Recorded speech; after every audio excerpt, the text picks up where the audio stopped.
Magandang araw mga kaparmer. Ipakikita ko lang po sa inyo yung aking bagong tataniman ng kamote.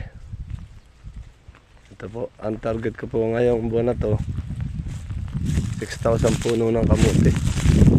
Ito po yung sistema ng tamang pamaraan sa paglilinis kung ang tataniman mo ay gugunat talahiban.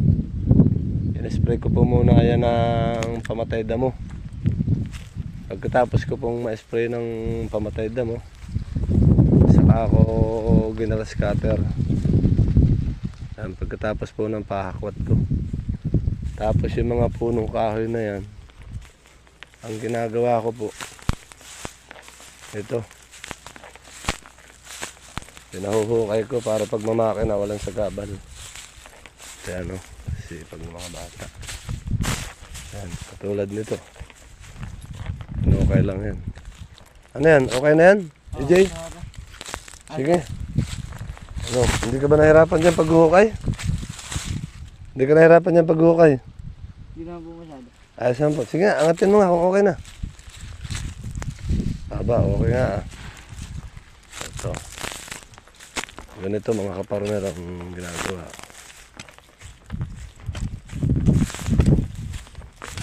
Yan. Pinipi ko.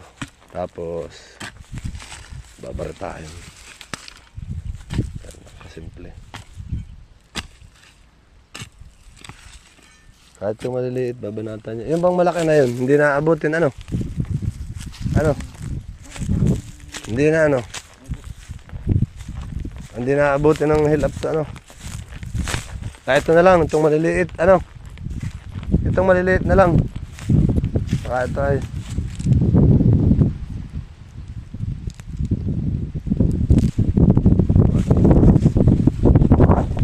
tapos ito papakodan ko naman para may privacy naman.